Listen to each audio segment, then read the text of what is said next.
Hi, Larry Stewart here with ForConstructionPros.com. I'm at Caterpillar's Edwards Demonstration Center with Troy Avery, who's aftermarket solutions developer for Caterpillar. We're talking about Caterpillar's sort of restructuring of its marketing effort in repair choices. That's right. Troy, how is what Caterpillar's doing today different from the choices that have been offered before? The choices seem to be the same, but what's the sort of prime driver for how Caterpillar is reapproaching this market?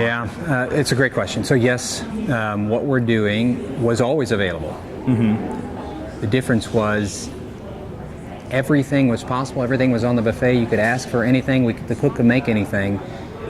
But there was time involved with all that. So if I was going to work on your machine, I need to bring in your machine. I need to figure out what's wrong with your machine. Then I'm going to give you a specific quote, and I can do anything for you that you need.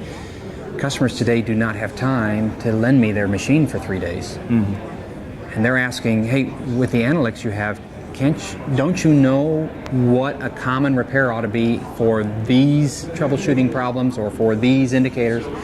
So what we've done this time is we've packaged solutions based on what are the common indicators that we see, what are the jobs customers are prevalently doing, what are we prevalently doing in the shop. Could we take an average of all those jobs and say, 90% of the time it's this parts list, it's this number of hours, etc. So what we've done in this case is it's not just the full rebuild, which used to be kind of our bread and butter. Yeah. We go lower in the range to say, maybe we can extend the life of this component. Maybe we can get 50% more life on it. And we've got packaged solutions at a competitive fixed price for the customer. Off the shelf. I can give you a quote within 24 hours, no problem. And in the past, that's not been possible. So that applies to some range of really common repair requirements. I'm assuming that's part of it, the analytics that went into this. What are we doing the most of? And what are our options? How can we respond to that situation? Absolutely. And it sounds like the big step is that the dealer here is saying, I'm going to fix a price on what it costs to do a bearing reseal or do cylinder kits on an engine or something like that. And so the customer is guaranteed that price. That's exactly right. And that's what customers have told us. The advantage of that for them is first confidence that I know the price. If you get in there and you find something else, there's an opportunity to ask me about that. But there's a price for the work you've said, and that's going to get me the life on that component that I'm counting on.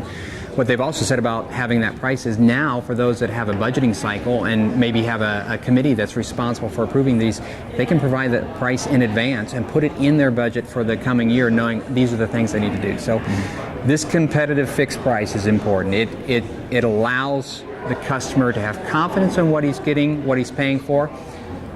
It also allows the dealer to know what he's doing. So this is creating efficiency for our dealer because they know this machine's coming in for this job, I've got those parts, I've got this mechanic, and I get the job done quickly and get it back out. So it's a very prosperous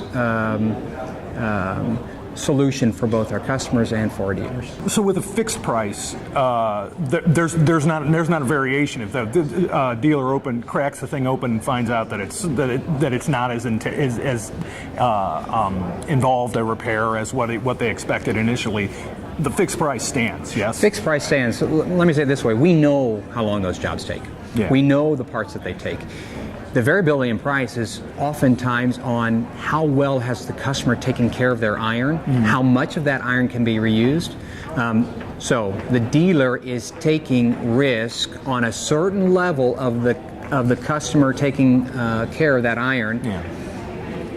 Where the risk stops is when the customers let that component fail. Mm-hmm. So if the customer were to blow a turbo, now you don't have the full core value for that turbo casing. That's going to change the price. Yeah. But if you're taking care of your iron before it fails, you're going to get a competitive fixed price, which is the same you get from anyone else in the market. Okay. Right. So another of the characteristics of the kind of repairs that have these fixed prices is that it's a before failure repair for the most part. Not necessarily. So, okay. We have the ability to do after failure. The difference is with the after failure is you'll have less iron likely of your own that comes back. and that would then change the price. And the only change in price there is going to be core value.